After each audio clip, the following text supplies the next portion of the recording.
संख्याओं को मानक रूप में लिखना। देखो पहले तो मैं आपको बता देता हूँ मानक रूप होता क्या है। देखो जब हमारे पास बहुत बड़ी संख्याएं होती हैं या बहुत छोटी संख्याएं होती हैं, बड़ी संख्या से मेरा मतलब है कि जैसे है ये संख्या है, जैसे ठीक है ना, ये संख्या, ये 2 करोड़ है ना, इकाई दहाई सैकड़ा हज़ार 10,000 लाख 10 लाख करोड़, 2 करोड़ है, ये बहुत बड़ी संख्या है। और एक बहुत छोटी संख्या ले लेते हैं 0.0000002। तो जब हम इस तरह से संख्याओं को लिखते हैं तो ये संख्या लिखना बहुत, आप देख सकते हैं थोड़ा मुश्किल होता है। इतनी सारी हमें यहाँ पे जब हम ये संख्याओं को लिखने का सामान्य रूप है, ध्यान रखना ये सामान्य रूप है। तो आप देख सकते हैं कितने सारे ज़ीरो हमें लिखने पड़ रहे हैं, लेकिन क्या कोई तरीका है कि हमें इतने सारे ज़ीरो न लिखने पड़े? इसके लिए काम आता है मानक रूप। मानक रूप में क्या होता है, आपने देखा होगा कि संख्या को हम लिखते हैं 2 गुणा ये ऐसे करके और फिर 10 की घात में लगा देते हैं 7। जैसे इस संख्या को हम ऐसे लिखते हैं मानक रूप में, कैसे अभी बताऊंगा मैं आपको। और जैसे यहाँ पर ये संख्या है 2 गुणा 10 की घात -7। तो इस तरह से हम संख्या को मानक रूप में लिखते हैं। ये संख्याओं को लिखने का मानक रूप है। तो जब भी आपको कहा जाए कि संख्याओं को मानक रूप में लिखिए, तो फिर आप ऐसे करके लिखेंगे 10 की घात में। अब ये कैसे हुआ है ये समझिए आप। तो हम करते क्या हैं, देखो दोबारा से संख्या ले लेते हैं 2 करोड़। आप जानते हैं कि ये होता है 2 गुणा 1 करोड़ 5 6 7, जानते हैं ना आप ये। अब देखो 2 की जगह पे लिखते हैं 2, गुणा की जगह पे गुणा लगाओ। और आपको मैं ये बता चुका हूँ इस वीडियो में कई बार कि जब इस तरह से 1 होता है उसके आगे 0 लगे होते हैं तो हम 10 की घात करके लिख सकते हैं। 10 की घात जितने 0 होते हैं 10 की घात में वही आता है। 1 2 3 4 5 6 7, 10 की घात 7। इसी वजह से इस संख्या को इस रूप में लिखा गया है, ठीक है। अच्छा, अब ये वाली संख्या इसके ये ऐसा कैसे है, तो ये देखो 0.00000002। तो ये संख्या पहले तो इसको भिन्न में बदलते हैं, तो 2 बटे दशमलव की जगह पे 1 आएगा और 1 2 3 4 5 6 7, 7 अंक हैं तो 7 0 लग जाएंगे। 1 2 3 4 5 6 7, ये क्या होगा 2 बटे देखो 10 की घात 1 2 3 4 5 6 7, 10 की घात 7 है ना। और ये जब ऊपर जाएगा तो आप जानते हैं घात का चिन्ह बदल जाता है। अब आप समझ गए कि इसको ऐसा क्यों लिखा गया है। लेकिन हर बार इतना आसान नहीं मिलेगा आपको, कभी कभार संख्याएं आपको कैसे मिलती हैं। देखो 216 और इसके बाद है मान लो ये 4 0। अब इसको कैसे लिखेंगे, तो यहाँ पे देखो ध्यान से समझिए बात को। यहाँ पे क्या होगा, 216 तो है ही, साथ में 1 2 3 4 0 ये आ जाएंगे, है ना, ये तो साफ दिख रहा है। अच्छा, तो ये तो ठीक है, हम इसको ऐसा लिख सकते हैं 10 की घात 4 हो जाएगा। लेकिन अभी ये मानक रूप नहीं है, अभी ये मानक रूप नहीं है। अब आप बोलोगे ऐसा क्यों है, ऐसा मतलब क्यों मानक रूप नहीं है? क्योंकि मानक रूप में एक संख्या ही एक अंक के बाद दशमलव आता है। या तो अंक अकेला हो जैसे यहाँ पर है तो कोई बात नहीं, लेकिन अगर 2-3 अंक हैं तो दशमलव आना ही आना है। तो अब ये क्या होगा, तो ध्यान से देखो माय डियर, 216 को हम लिखेंगे 2.16 गुणा 100 गुणा 10 की घात 4। मतलब कहने का ये मतलब है कि 216 को मैंने ऐसे लिख दिया है। अगर आप 2.16 में 100 का गुणा करो तो आपको 216 ही मिलेगा। और फिर ये हो जाएगा ऐसा 10 की घात 2 गुणा 10 की घात 4 और ये 2.16 गुणा 10 की घात 6। क्यों? क्योंकि गुणा करने पर घातें जुड़ती हैं अगर आधार एक जैसे हैं। तो आधार यहाँ पर समान है, 2 और 4 को प्लस करेंगे तो 6 आएगा, ठीक है। लेकिन आपको अगर ये आपको लग रहा है कि सर ये तो बड़ा मुश्किल प्रोसेस है, कोई आसान तरीका नहीं है क्या, तो बिल्कुल बिल्कुल इसका एक बहुत ही ज़्यादा आसान तरीका है, बहुत ही ज़्यादा आसान। आपको करना क्या है कि इसी संख्या को दोबारा ले लेते हैं। पहली संख्या लिखो, उसके बाद पॉइंट लगा दो। पॉइंट तब लगाना है जब हमारे पास ज़ीरो के अलावा कुछ और भी है। अगर केवल ज़ीरो है तो पॉइंट लगाने की ज़रूरत नहीं है।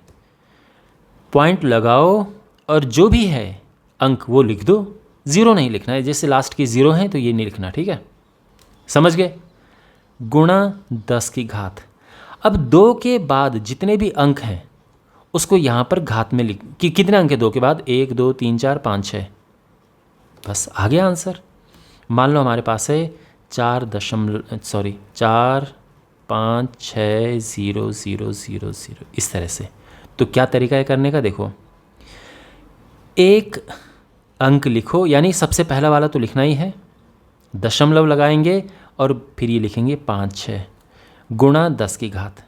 अब देखो 4 के बाद यानी पहले अंक के बाद जितने भी अंक हैं सब को गिनो और उतने ज़ीरो लगा दो। 1 2 3 4 5 6 7 8 8, ये आंसर आ गया। अगर मान लो हमारे पास यहीं पर ये होता 4 0 0 0 0 0 0 0, तो क्या होता, तो यहाँ पर आएगा 4। अब दशमलव नहीं आएगा क्योंकि कोई और अंक नहीं है ज़ीरो के अलावा, कुछ और अंक होता तो फिर हमें वो लिखना पड़ता। यहाँ पर दशमलव की आवश्यकता नहीं है। 10 की घात 1 2 3 4 5 6 7, यह आ गया है। आई बात समझ। और अब हमारे पास छोटी छोटी अगर संख्याएं हैं जैसे 0.000002, तो इसको कैसे लिखेंगे, तो देखो यहाँ पर ये 2 लिखेंगे, पहला अंक ये आ गया, गुणा 10 की घात। अब देखो, अब ध्यान से समझो बात को।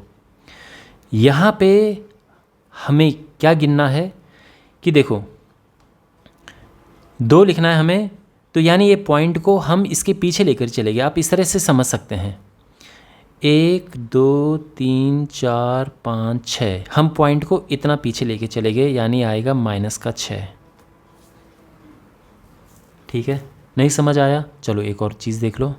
0.000002 4 5, अब ये क्या होगा, तो देखो यहाँ पर हमारे पास अंक ये हैं, ये जो संख्याएं हैं मतलब, तो ये हम लिखेंगे 2.45। एक पहला अंक लिखते हैं, उसके बाद दशमलव लगा देते हैं, ठीक है, समझे आप, गुणा 10 की घात। अब देखो दशमलव कहाँ लेके गए हम, दशमलव हम 1 2 3 4 5 6 प्लेस राइट में लेके गए, तो अब इस तरह से आएगा। ओके, तो आप ये समझो कि जब हमारे पास संख्या छोटी है, छोटी का मतलब आपको दिख जाएगा कि दशमलव से इतना छोटी संख्या है ये, तो उसमें घात माइनस में आएगी, और जो ये बड़ी बड़ी संख्याएं हैं, इतने सारे ज़ीरोज़ लगे, इसमें घात प्लस में आएगी, धनात्मक घातांक होगा, इनमें घातांक ऋणात्मक होगा। ओके, अगर मान लो 0.000007 है, इसको कैसे लिखेंगे, 7 गुणा 10 की घात, क्या आएगा।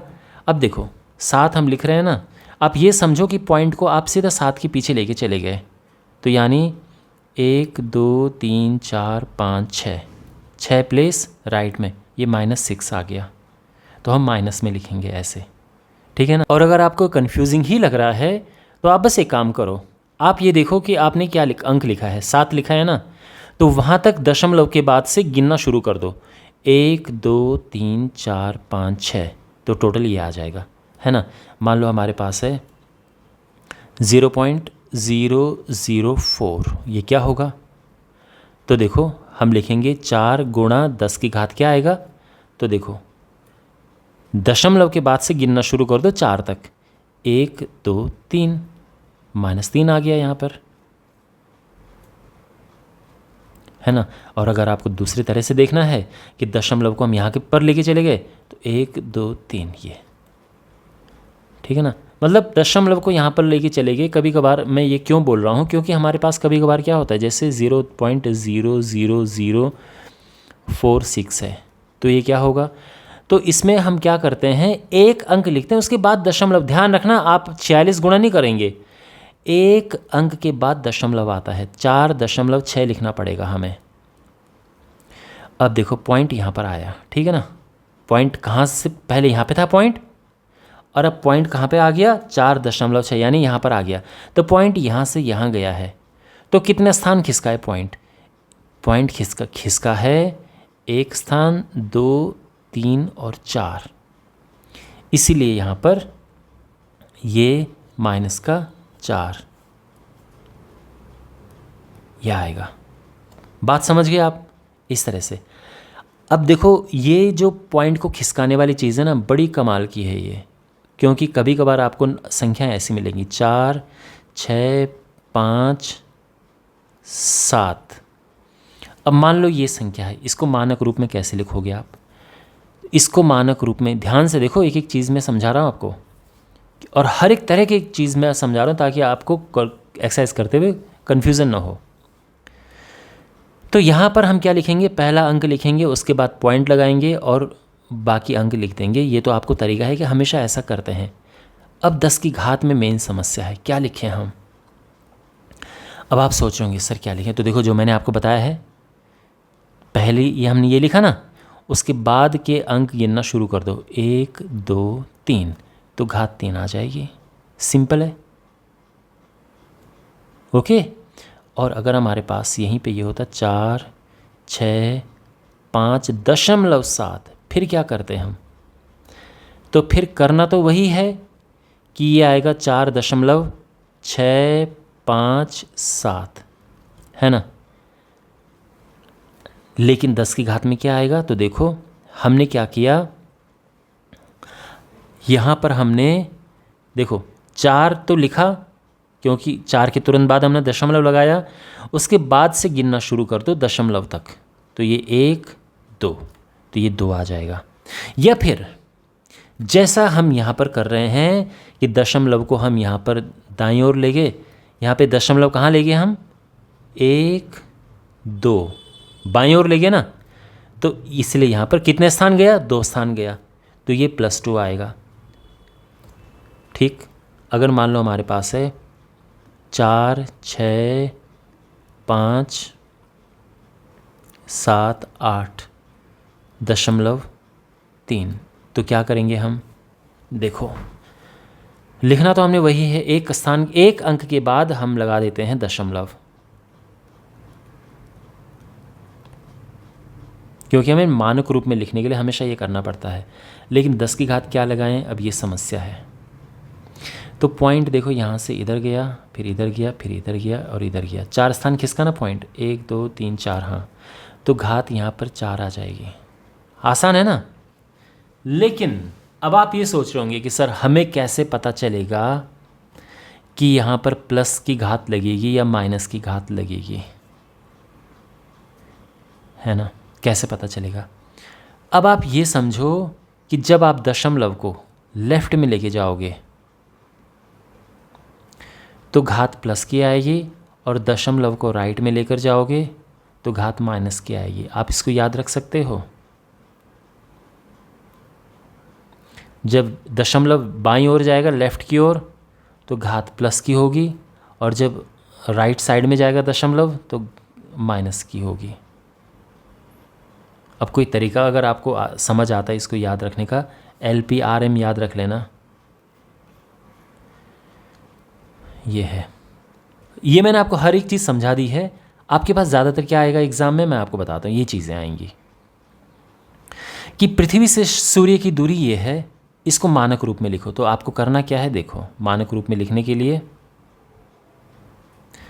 एक अंक के बाद लगाओ दशमलव, और ये हो गया 4, 9, 6, है ना, क्योंकि 4, 9, 6 यहाँ पर अंक हैं, 0 नहीं लिखते हैं, तो बाकी 0 अगर नहीं तो लिखना पड़ता है हमें।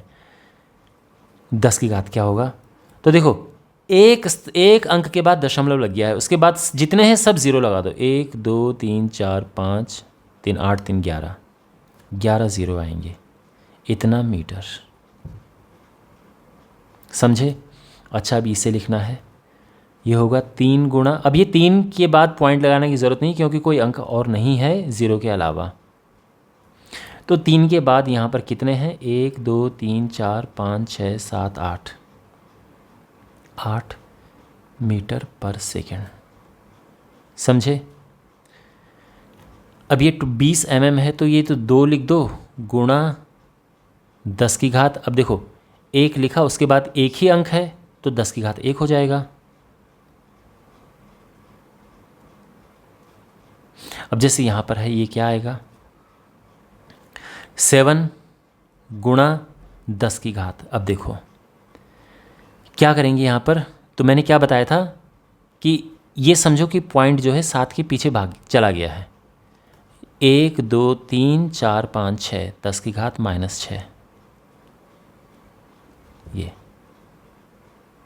इस तरह से आपके पास चीज़ें आएंगी। ओके, जैसे ये है पृथ्वी से चंद्रमा के बीच की दूरी।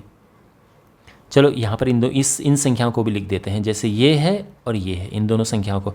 तो जो पहली संख्या है 0.005, तो ये हो जाएगा 5 गुणा 10 की घात। देखो पॉइंट यहाँ से यहाँ पे गया है, आप ये समझो 5 के पीछे, तो 1 2 3 -3 आएगा। और दूसरा क्या है, 1 गुणा 10 की घात। अब देखो 1 ना इसके पीछे चला गया, आप ये समझो, तो 2 स्थान गया है, -2। ओके, अगर आपको कन्फ्यूज़न हो रही है आप इसको दोबारा देखना, दोबारा समझना, लेकिन मुझे लगता है मैंने बहुत बेसिक्स एक एक चीज़ आपको समझा दी है। अब यहाँ पर है कि पृथ्वी से चंद्रमा की दूरी इतना है, तो इसको हम कैसे लिखेंगे मानक रूप में, तो ये हो जाएगा 3.84467। सारे अंक लिखने हैं, लास्ट की 0 नहीं लिखते हैं, बस 10 की घात। अब देखो 3 के बाद ही हमने दशमलव लगा दिया ना, तो उसके बाद गिनो 1 2 3 4 5 6 7 8, 8 मीटर। अब ये है देखो 1.275। दशमलव पहले यहाँ पे था, अब दशमलव गया यहाँ पे, कितने स्थान गया, 1 2 3 4 5 स्थान गया, तो गुणा 10 की घात -5। ठीक है, और मुझे लगता है कि अब आप आगे कर ही लेंगे।